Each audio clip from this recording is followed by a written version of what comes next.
Boa noite a todos, sejam todos bem-vindos, sejam todas bem-vindas a essa casa de oração.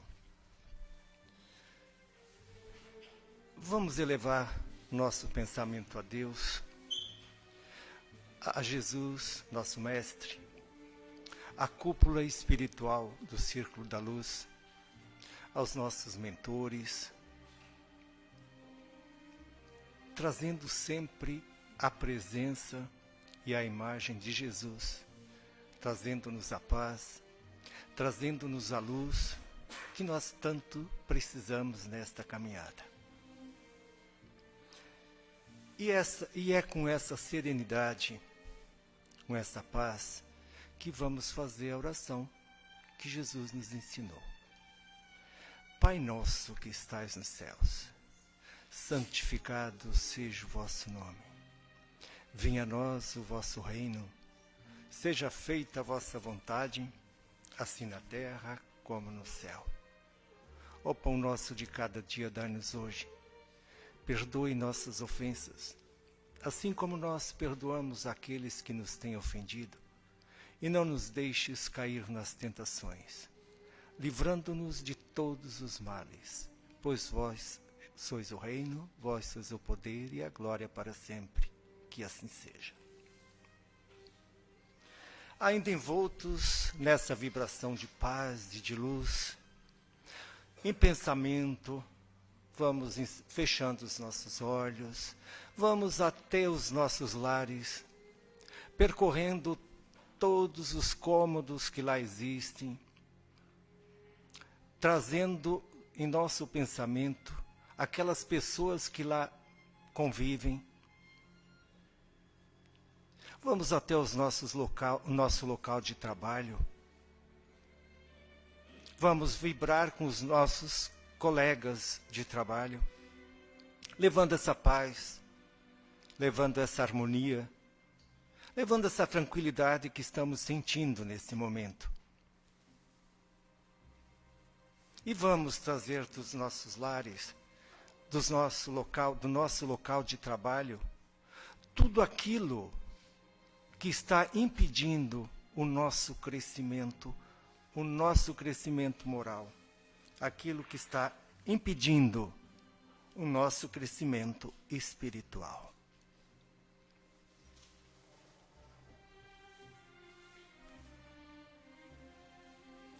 E o Evangelho de hoje, ele é do capítulo 25. Busquem e vocês encontrarão. E o item é o 6. É o item de Mateus. Observem os pássaros do céu. Não acumulem tesouros na terra, onde a ferrugem e os vermes irão consumi-los, e onde os ladrões os desenterram e roubam. Acumulem tesouros no céu, onde nem a ferrugem, nem os vermes irão consumi-los, e onde os ladrões não entram, nem roubam, pois onde estiver o tesouro que possuem, aí também estará o coração de vocês. Por isso eu digo a vocês, não se preocupem em saber onde encontrarão alimento para sustentar suas vidas, nem onde encontrarão roupas para cobrir seus corpos. A vida não é mais do que o alimento, o corpo não é mais do que a roupa. Observem os pássaros do céu. Eles não semeiam, não colhem e nem guardam nada em celeiros. Mas o Pai Celestial os alimenta a todos. Será que os homens não valem mais do que os pássaros? E qual dentre vós, por mais que queira, pode acrescentar meio metro à sua altura? Porque também se preocupam com a roupa? Observe como crescem os lírios do campo. Eles não trabalham, não tecem, entretanto, eu afirmo que nem Salomão, com toda a sua glória, nunca se vestiu como um deles. Se Deus tem o cuidado de vestir dessa maneira uma erva do campo, que hoje existe e amanhã será lançada na fornalha, quanto mais cuidado terá em vesti-los homens de pouca fé. Não se inquietem perguntando o que vamos comer, o que vamos beber, o que vamos nos vestir. Os pagãos é que procuram todas essas coisas. O Pai Celestial sabe que vocês têm necessidade delas. Busquem primeiro o reino de Deus e sua justiça. E todas essas coisas lhes serão dadas por acréscimo. Por isso, não se preocupem com o dia de amanhã, pois o amanhã cuidará de si mesmo. A cada dia já basta a sua própria aflição. Essa passagem de Evangelho, ela aconteceu durante o Sermão da Montanha, que foi uma das mais famosas pregações de Jesus e onde também ele falou das bem-aventuranças. Só um pouquinho de história para a gente se localizar. Esse monte que é tão falado, ele era conhecido como Monte Eremos. Ele localiza-se entre Cafarnaum, em Israel, e Taba, no Egito. E ele tem por perto o Mar da Galileia. Mas por que Jesus foi para este monte se ele podia pregar em qualquer lugar? A quantidade de pessoas que o seguiam era tanta que ele tinha que subir mais alto para que o povo pudesse ouvi-lo. Mas abaixo desse morro, existia uma planície verdejante, existia uma planície fértil, onde cresciam uma infinidade de espécimes de vegetais, e entre eles os lírios do campo. Mas o monte que Jesus usava, esse monte que Jesus usou para pregar, era seco, ele era rochoso, ele tinha o vento que vinha do Mar da Galileia, e ali não crescia nem um lírio do campo. Aí nós vamos entender por que Jesus usou o lírio do campo para nos dar essa mensagem.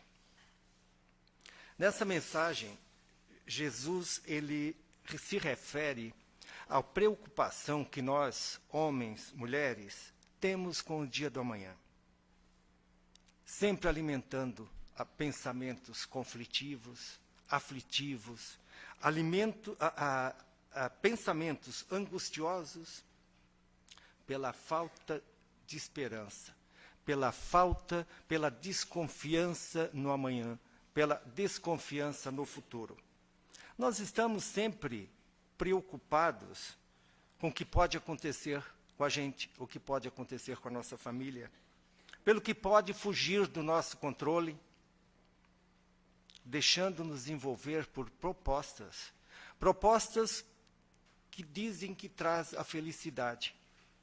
Essas propostas que a gente acha que vai deixar a gente feliz em ter saúde, feliz em ter sucesso, ter poder, ter conforto, ter títulos, ser bem visto na sociedade. E quase sempre esquecendo a nossa essência espiritual. Muitas vezes, nós destinamos muito pouco tempo às orientações superiores, às orientações do Cristo, que veio por esta terra para nos ensinar. E ocupando para essas orientações superiores o tempo que sobra. Aquele tempinho que nos sobra, desde que este tempo não interfira nos nossos trabalhos, não interfira no nosso dia a dia, porque nós somos muito ligados à matéria. Nós ainda estamos aqui porque somos ligados à matéria. E para muitos, esse pouco tempo que usa é o único tempo que ele tem nessa terra, nessa existência, como um indicativo de poder. Mas não era isso que Jesus queria falar quando ele falava desse crescer como crescem os lírios do campo. Ele queria que a gente entendesse que se os irmãos, os menores irmãos, na escala evolutiva, eles têm todo o apoio, eles têm toda a assistência, eles têm todo o amparo do Pai. Imaginem nós, seus filhos, suas criaturas, criadas à sua imagem e semelhança. E nós perguntamos, estamos fazendo a nossa parte? Se Deus nos protege, nos orienta e nos guia, estamos contribuindo com a nossa parte espiritual, que é o que interessa? Mas, segundo a mensagem, ele diz que os pássaros não trabalham, o lírio se veste bem, mas se nós levássemos ao pé da letra essa passagem de Jesus, essa mensagem de Jesus, nós estaríamos negando toda a lei do trabalho. Estaríamos negando todo o nosso progresso e a gente ia ficar no comodismo, esperando que a providência desse um jeito na nossa vida. E não foi isso que Jesus veio falar. Nós temos que observar que nessas palavras de Jesus, ele trouxe para nós palavras de moral. E o que ele nos recomenda? Ele nos recomenda que nós não nos preocupemos tanto ou excessivamente com as questões da matéria. Porque o que é mais importante é o nosso espírito. O mais importante é aquilo que a gente faz para crescimento moral, crescimento íntimo. E isso é o que é importante aos olhos do Pai. Ele nos recomenda que nós tenhamos fé, porque a fé, ela nos auxilia nessa caminhada, para uns mais pesado, para outros menos pesada, mas a fé nos auxilia. Por quê?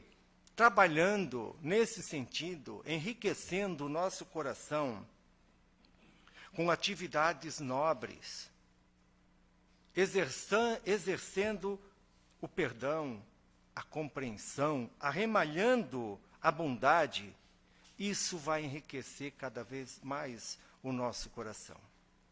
Essa é a mensagem de Jesus, que pensamos mais no nosso espírito, na nossa mudança íntima. Que o resto, tudo se dá um jeito. Vamos trabalhar, mas vamos também alimentar o nosso espírito. Que assim seja. E o nosso palestrante hoje é o Sérgio Farac, ele é trabalhador da nossa casa espírita. Nós vamos vibrar com ele, para que o que ele trouxe, com o assunto que ele trouxe para a gente, possamos aproveitar o máximo. Sérgio, contigo.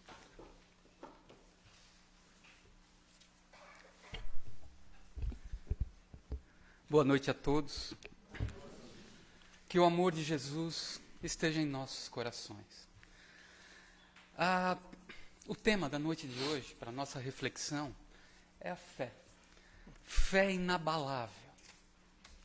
Fé que, de uma maneira resumida, é a nossa capacidade de acreditar e, principalmente, de confiar, tanto em nós mesmos, em nossas capacidades, em nosso potencial, daquilo que podemos fazer, daquilo que podemos realizar, assim como acreditar e confiar que existe algo muito maior do que nós, que nos acolhe e que quer o nosso bem. Acreditar e confiar que estamos o tempo todo auxiliados e amparados por Deus, por Jesus, pela espiritualidade amiga. Acreditamos e confiamos. Isso é ter fé. E a fé inabalável é basicamente essa fé fortalecida, mais forte, que não se abala frente às tempestades, frente às dificuldades que a vida nos apresenta. Que não se abala, que não esmorece, que não se enfraquece frente aos problemas que enfrentamos no nosso dia a dia, sejam eles pequenos ou grandes. Essa é a fé inabalável, uma confiança, um acreditar que não se abala tão facilmente. Allan Kardec, o codificador da doutrina espírita, no Evangelho segundo o Espiritismo, no capítulo 19, nos fala que a fé inabalável é somente aquela que pode encarar a razão face a face em todas as épocas da humanidade. Quer dizer, uma fé que pode ser questionada. E teremos então uma resposta, uma justificativa para explicar o porquê acreditamos, ou porquê confiamos. Uma fé que é trabalhada no raciocínio, que vamos desenvolvendo pela razão, pela observação dos fatos, pela análise lógica de tudo o que percebemos, de tudo o que vamos observando. Allan Kardec, nesse mesmo capítulo 19, complementa dizendo: a fé necessita de uma base, e essa base é a perfeita compreensão daquilo que se deve crer. Para crer não basta ver, é necessário, sobretudo, compreender. Precisamos, então, compreender o porquê temos fé. Compreender por que acreditamos, por que confiamos. E assim nós vamos desenvolvendo em nós mesmos uma fé raciocinada, uma fé mais forte, a fé inabalável, como nós vimos. Nessa nossa reflexão de hoje, propomos então um pequeno exercício. Nós vamos refletir juntos nesses 4 questionamentos básicos que podemos fazer intimamente, cada um de nós, se perguntando, refletindo, com o coração e com a razão, com questionamentos e respostas, e da mesma forma que quando estudávamos no 1º grau ou no 2º grau, buscando uma justificativa para cada resposta que damos a esses questionamentos. Respostas e a respectiva justificativa.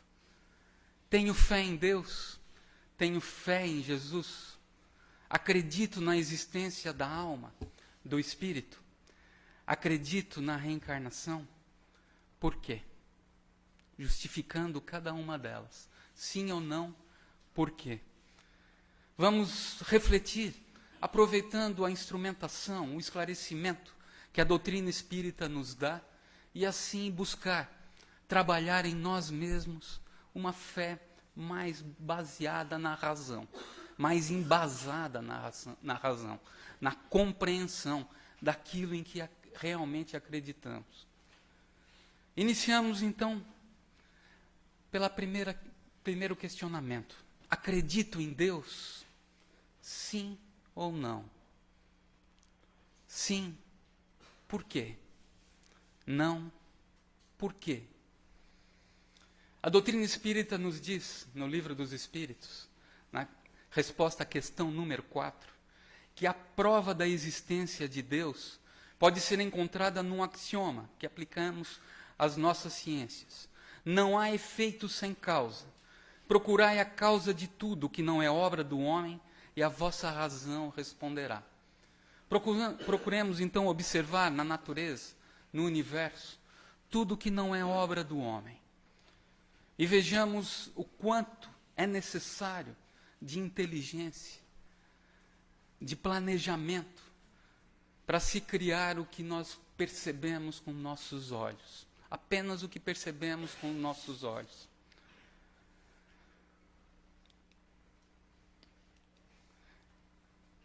Na mesma questão do Livro dos Espíritos, Allan Kardec faz o seguinte comentário: Para crer-se em Deus, basta-se lance o olhar sobre as obras da criação. O universo existe, logo tem uma causa. Duvidar da existência de Deus é negar que todo efeito tem uma causa e avançar que o nada pôde fazer alguma coisa. Analisando as estruturas microscópicas, átomos, moléculas, que se unem para formar a matéria, como nós conhecemos. Átomos e moléculas que se unem para formar células, tecidos vivos, tecidos orgânicos. Percebemos nas estruturas microscópicas e nas estruturas do cosmos, planetas, estrelas, sistemas estelares, galáxias, todas formadas pela mesma matéria de que nós somos formados, pelos mesmos átomos, pelas mesmas moléculas, tudo funcionando de uma forma harmônica.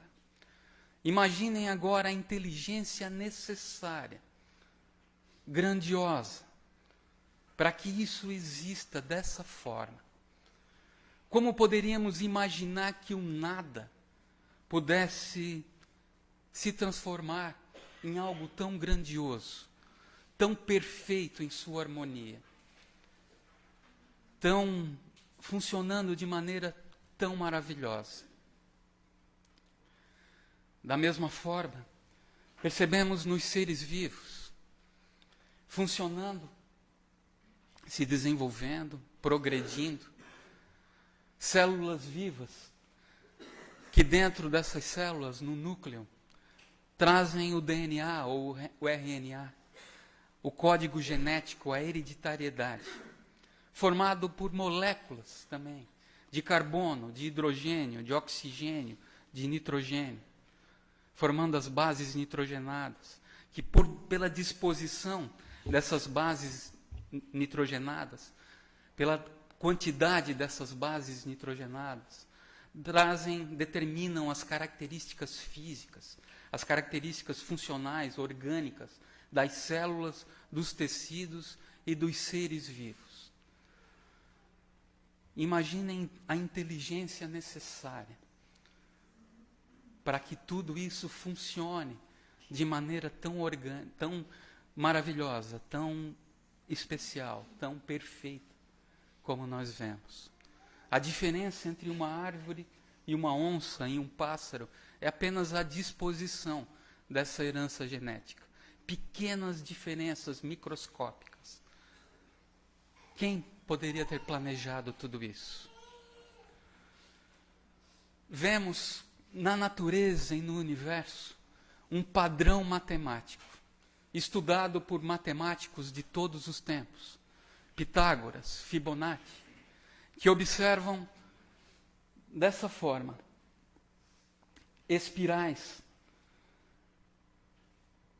Essa flor tem 1 centímetro de diâmetro, o tamanho da ponta do dedo mínimo, mindinho, claro, dependendo do dedo de cada um, mas mais ou menos 1 centímetro de diâmetro. Um furacão visto por um satélite, centenas de quilômetros de diâmetro. Uma galáxia visto pelos telescópios, milhares de anos-luz de tamanho, com um mesmo padrão, matemático. Se tem um padrão matemático que coincide nessas formas da natureza, é óbvio, chega pela lógica a gente imaginar ou entender que existe uma inteligência por trás desse padrão matemático.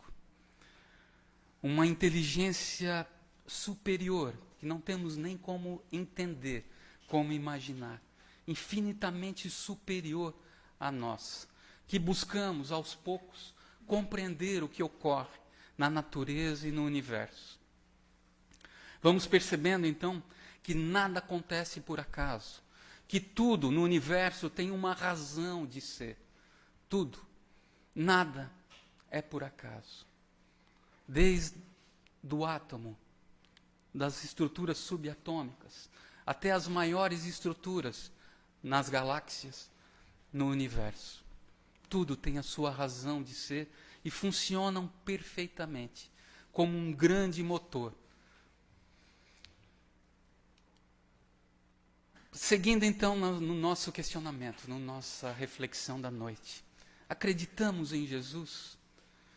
Sim ou não? Por que respondemos sim, no caso de Jesus? Nos diz o Livro dos Espíritos, na questão 625, qual o tipo mais perfeito que Deus ofereceu ao homem para lhe servir de guia e modelo? E respondem de forma sucinta os espíritos elevados da codificação: Jesus. Jesus é o tipo mais perfeito que Deus ofereceu a nós, humanidade desse planeta, para que servisse de guia e modelo. Jesus. Observando Jesus, o que ele nos ensinou, tudo o que ele trouxe para nós, de informação, de exemplificação e de ensinamento. A melhora moral que nós vamos obtendo quando começamos a vivenciar o que Jesus nos ensinou, é o que faz nós percebermos a grandiosidade de Jesus, que faz nós acreditarmos e confiarmos que viver o que Jesus nos ensinou faz com que modifiquemos a nós mesmos, a sociedade e o planeta em que vivemos. Observemos em nós mesmos pequenas atitudes no dia a dia, cumprimentar o nosso próximo, pensar no nosso próximo, torcer por ele, conviver melhor com o nosso próximo. A transformação que ocorre na humanidade, que vai ocorrendo no nosso íntimo, como ficamos em paz conosco mesmo, como dormimos mais tranquilamente, como temos um crescimento íntimo, moral, espiritual muito maior. Emmanuel, mentor espiritual do médium Chico Xavier, no livro Seara dos Médiuns, no capítulo 25, nos explica como ocorre isso. Diz Emmanuel: todos temos, portanto, no trabalho do bem nosso grande remédio. Deus sabe que todos nós, encarnados e desencarnados em serviço na Terra, somos ainda espíritos imperfeitos, mas concedeu-nos o trabalho do bem, do amor ao próximo, que podemos desenvolver e sublimar, segundo a nossa vontade, para que a nossa vida se aperfeiçoe. Então, observando as mudanças que nós vamos tendo intimamente, observando as mudanças, os fatos que ocorrem na sociedade, quando começamos a vivenciar os ensinos de Jesus, observando as mudanças que ocorrem no planeta, vamos então, de forma lógica, compreendendo a grandiosidade de Jesus e que funciona o que Jesus nos pediu, o que Jesus nos ensinou e exemplificou, no perdão, na caridade, no amor ao próximo. Mesmo que a gente inicie de forma pequena, com pequenas atitudes, pequenos gestos, isso vai crescendo, vai se desenvolvendo e vai modificando a nós mesmos e o planeta em si. Vamos percebendo pela lógica, pelo raciocínio, como isso funciona. Jesus nos disse: vós sois deuses, sois filhos de Deus, podem fazer o que eu faço e ainda muito mais. Essas são nossas potencialidades e possibilidades. Jesus, essa frase é uma compilação de duas frases de Jesus contidas no Evangelho, escrito por João o Evangelista. no capítulo 10 e no capítulo 14.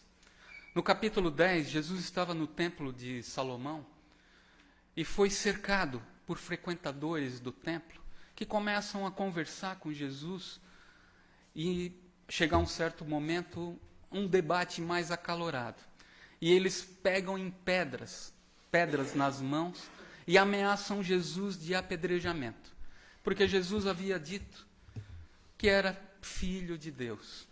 Jesus então relembra a eles, os frequentadores do templo, e a todos nós, uma passagem do Salmo, do Antigo Testamento, no Salmo 82, no versículo 6, onde está lá: eu disse, sois deuses, sois todos filhos do Altíssimo. Então, no Evangelho escrito por João, no capítulo 10, versículo 34, está uma lembrança de Jesus. Não está escrito, eu disse, sois deuses. E mais adiante, no capítulo 14, no versículo 12, Jesus diz: na verdade vos digo, que aquele que crê em mim também fará as obras que eu faço, e as fará maiores do que estas.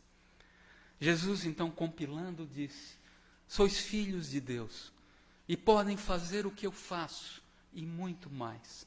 Podemos, então, desenvolver esse amor que Jesus nos ensinou, até chegar a essa grandiosidade do amor que Jesus ofereceu a toda a humanidade. Essa a nossa capacidade, a nossa potencialidade, a nossa possibilidade de sermos perfeitos como Jesus era, termos o amor pleno como Jesus teve. E como teremos isso se pensarmos que somos apenas o corpo físico em que estamos, que somos apenas como estamos agora? Morremos, desencarnamos, para de funcionar esse corpo físico, e aí, como vamos continuar? Jesus, então, naquelas palavras, nos diz também que somos espíritos imortais, que todos nós somos espíritos. E aí a terceira pergunta: acredito na alma? Acredito em espíritos? Sim ou não? Acreditamos em espíritos? Nós somos espíritos. Os espíritos são as almas das pessoas que viveram na Terra. A morte é só a destruição do invólucro, do corpo físico, do material mais grosseiro. A nossa essência continua, como nosso irmão Orley havia falado antes. Nós somos muito mais do que apenas o corpo material.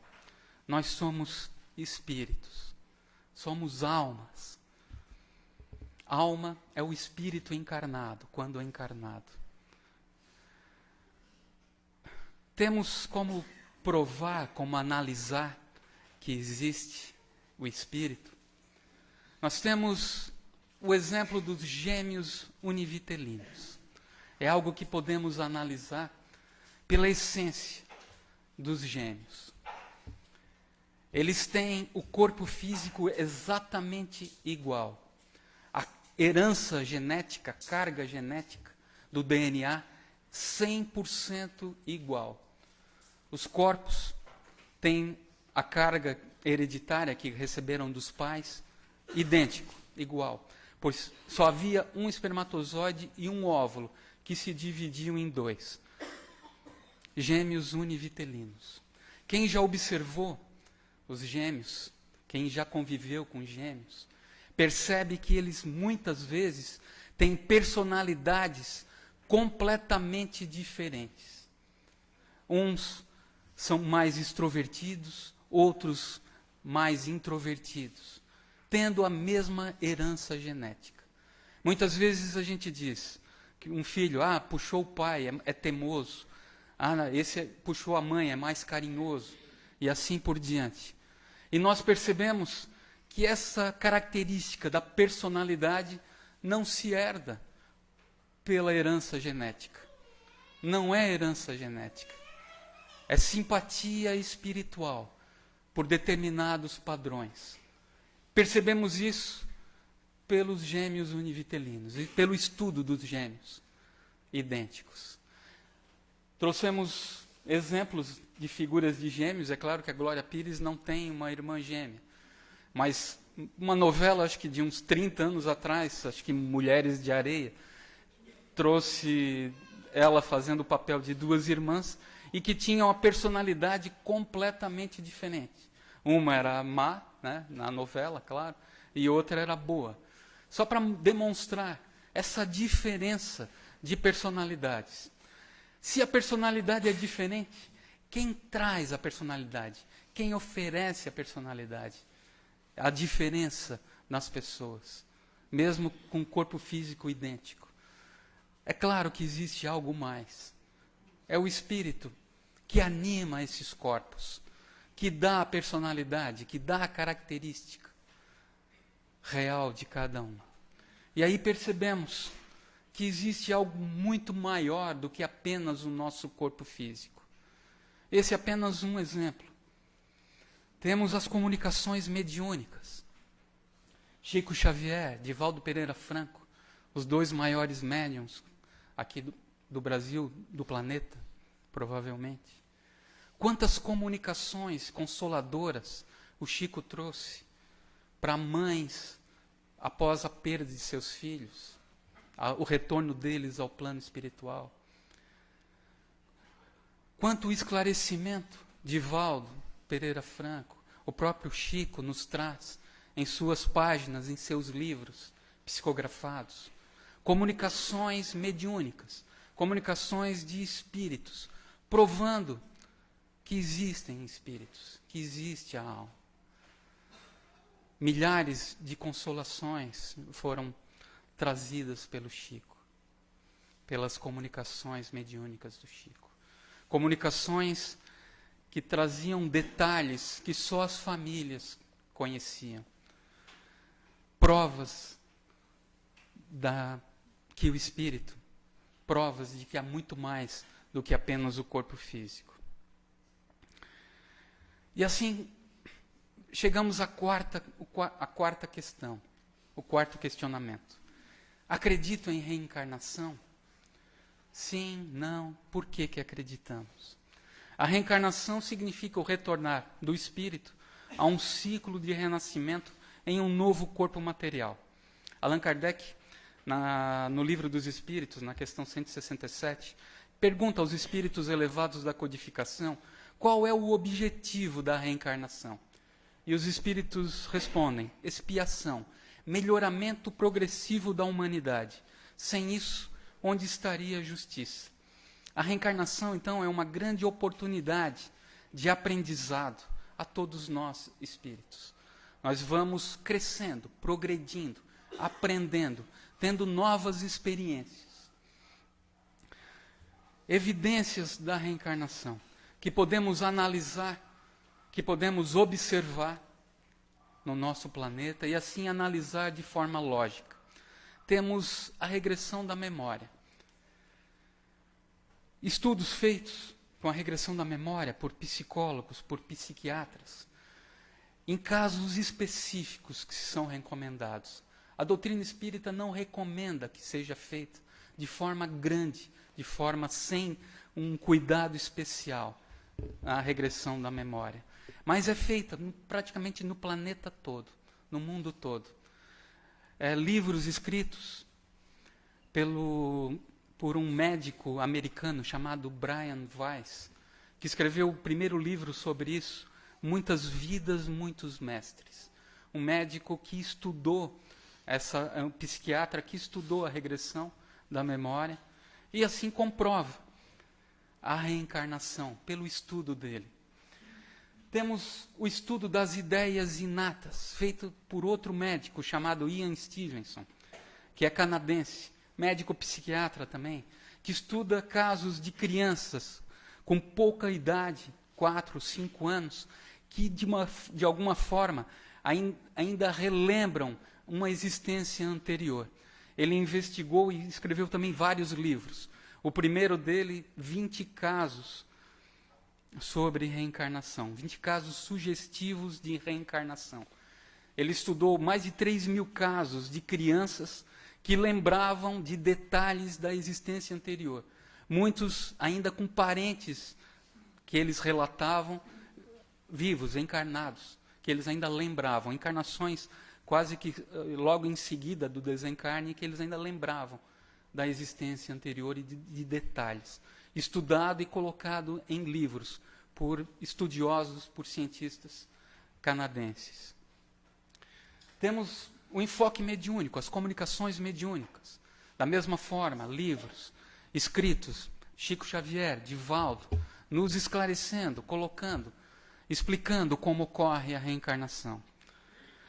Temos as crianças prodígio, crianças que com pouca idade trazem um talento enorme que não poderiam ter aprendido em uma só existência, que tocam piano de forma grandiosa, maravilhosa, que têm conhecimentos matemáticos, que só pode ser explicado por ter aprendido esses talentos, terem conquistado esses conhecimentos em existências anteriores e trazendo à tona numa nova existência. Temos relatos bíblicos, principalmente no Evangelho de Jesus, duas passagens bem marcantes. A primeira, a volta de Elias, como João Batista, que é bem falado, que na transfiguração, onde Jesus aparece conversando com Elias e com Moisés, os discípulos perguntam a Jesus: Mestre, os profetas dizem que Elias deveria vir antes, como precursor de um espírito muito mais elevado, do Messias, no caso. E Jesus fala: pois Elias já veio e não o conheceram. E os discípulos perceberam que havia sido João Batista. Está bem escrito no Novo Testamento, escrito no Evangelho escrito por Mateus, capítulo 17, versículos 10 a 13. Outra passagem, no Evangelho escrito por João, o cego de nascença, que Jesus caminhava e viu um homem cego de nascença, estava junto com alguns discípulos, e os discípulos perguntam a Jesus: Mestre, quem foi que pecou, quem foi que errou? Ele, o cego de nascença, ou seus pais?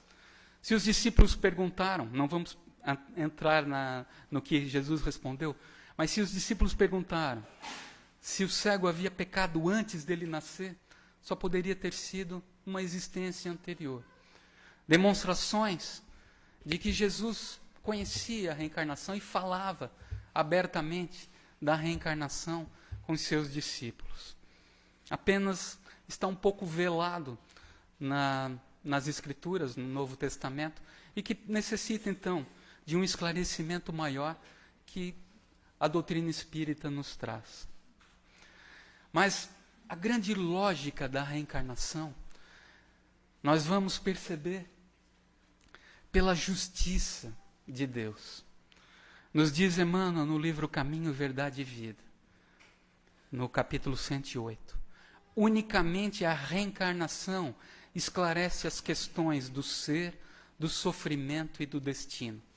O pai identifica as necessidades de seus filhos e reúne-os periodicamente pelos laços de sangue ou na rede dos compromissos edificantes, a fim de que aprendam a lei do amor entre as dificuldades e as dores do destino, com a bênção de temporário esquecimento.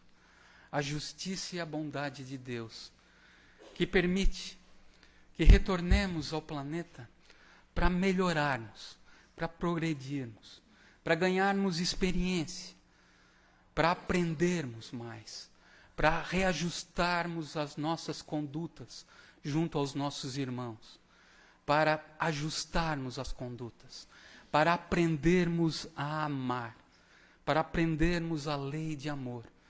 Como nós vimos anteriormente, esse é o nosso objetivo. Esse é o objetivo de todos nós, espíritos. Deus não faz nada por acaso. Progresso é uma lei de Deus. E vamos progredindo, vamos melhorando, à medida que temos vontade disso, à medida que vamos colocando em prática o que Jesus nos ensinou. Vamos nos transformando em seres melhores, pessoas melhores, espíritos melhores. Imaginem o nosso planeta se só tivéssemos uma existência material, uma encarnação. Como explicar as grandes diferenças que temos entre nós? Como explicar os problemas de crianças recém-nascidas que não têm a possibilidade de se desenvolver, doenças gravíssimas, problemas sociais que enfrentamos, se não fosse para aprendermos com essas experiências?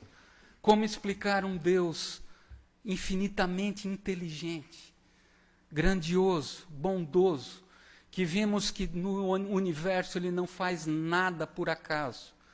Como explicar tudo isso se não tivermos a reencarnação, a possibilidade da reencarnação, para nos explicar essas diferenças e a necessidade desse aprendizado, de passarmos por essas experiências? Essa é a lógica, a observação dos fatos e a lógica de 4 questionamentos básicos que podemos fazer intimamente. Cada um de nós podemos continuar fazendo, continuar pesquisando, procurar mais sobre isso. Trabalharmos em nós, então, uma fé mais forte, mais firme, inabalável, que acredita, que confia em Deus e em Jesus, em tudo que Jesus nos ensinou como transformação, como progresso da humanidade. Nos diz o Evangelho segundo o Espiritismo, no capítulo 19 também: não há dúvida que a fé não pode ser prescrita, ou, que é ainda mais justo, não pode ser imposta. Não, a fé não se prescreve, mas se adquire. E não há ninguém que esteja impedido de possuí-la, mesmo entre os mais refratários. Depende de cada um de nós. Como disse Allan Kardec também, a fé necessita de uma base. E essa base é a perfeita compreensão daquilo que se deve crer. Precisamos então compreender para que possamos acreditar, confiar plenamente. Isso a doutrina espírita nos oferece, esses esclarecimentos e essa instrumentação, para por nós mesmos pesquisarmos e compreendermos tudo o que Jesus nos ensinou e a grandiosidade de Deus. A razão e a fé, então, trabalham juntas. Não são concorrentes, não são inimigas. Nós vamos conquistando a nossa fé, uma fé mais forte, que consegue ser resistente frente aos grandes problemas, que não esmorece frente aos grandes problemas que enfrentamos. Lembrando, a fé inabalável, só aquela que pode encarar a razão em todas as épocas da humanidade, mas que trabalha junto com a razão para desenvolver essa fé, para que desenvolvamos em nós mesmos uma fé mais forte. Tenhamos fé. Não é uma imposição, é uma recomendação apenas. Que trabalhemos em nós essa fé. Existem grandes vantagens em termos fé em nossos corações. Os próprios médicos hoje já estão estudando. Pessoas que têm fé frente a uma doença grave têm uma possibilidade muito maior de recuperação do que aqueles que não acreditam em nada, do que as pessoas céticas. Trabalharmos em nós mesmos, raciocinando, pesquisando, observando fatos e buscando a lógica, para termos uma fé firme, uma fé inabalável. Tenhamos fé. Que o amor de Deus permaneça em nossos corações. Que o amor de Jesus permaneça em nossos corações. Que assim seja.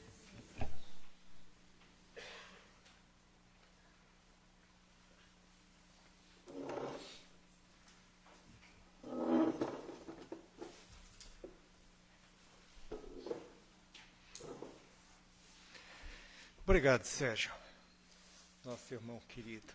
Obrigado pelas suas palavras e gratidão sempre. Mas a gratidão não é só para o Sérgio, não é só para nós que estamos aqui numa noite agradável, de grandes ensinamentos. A nossa gratidão é a Deus por ter nos dado essa oportunidade de estarmos aqui neste recinto, nessa casa de oração. Obrigado, meu Deus, pela tua bondade. Obrigado pelo teu amor para conosco. Obrigado, meu Pai, por estarmos aqui unidos, pessoas diferentes, mas com o mesmo pensamento. Esse pensamento que vai até ti, ó Pai. E vamos agora para a magnetização das águas. A magnetização das águas é uma transfusão de vibração, uma transfusão de pensamentos, onde aquelas águas que ali estão, ela é operada com os nossos pensamentos para aquilo que a gente trouxe, que vai ser usado, com a espiritualidade amiga, os nossos mentores. E essa água, ela serve de bálsamo para os nossos males da matéria, para os nossos males do espírito. Que cada um possa tomar dessa água e se sentir a grandeza de Deus dentro de si. Vamos pedir pelos nomes que estão dentro das urnas de encarnados e desencarnados. Vamos pedir que o Pai Maior, que a essência divina, caia sobre esses nomes, tanto espírito ou encarnado. Que os pedidos que ali estão sejam atendidos.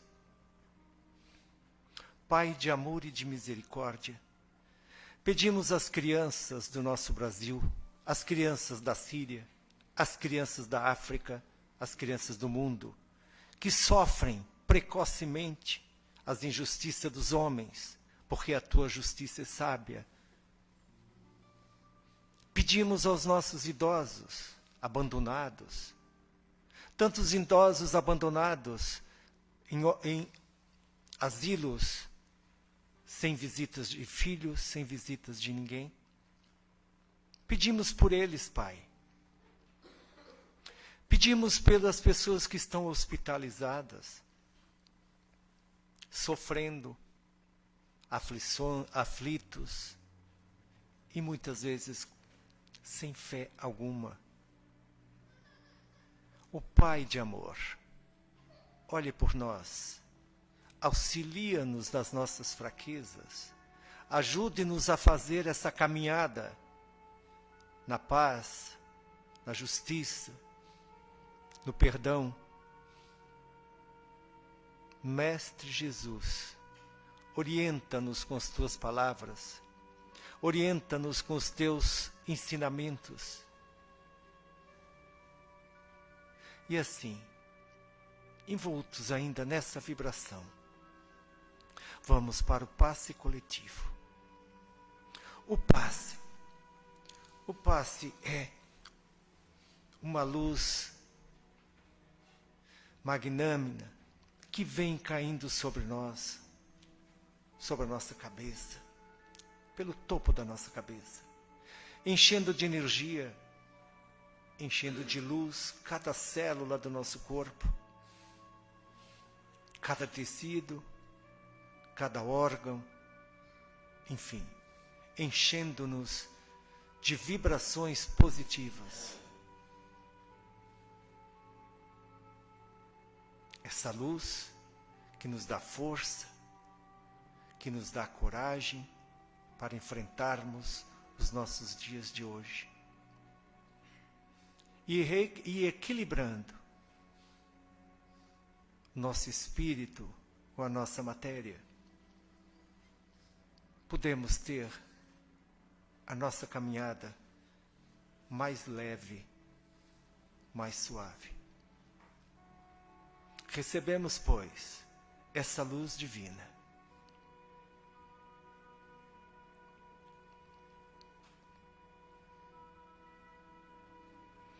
E elevamos os nossos pensamentos a Deus, a Jesus, nosso Mestre.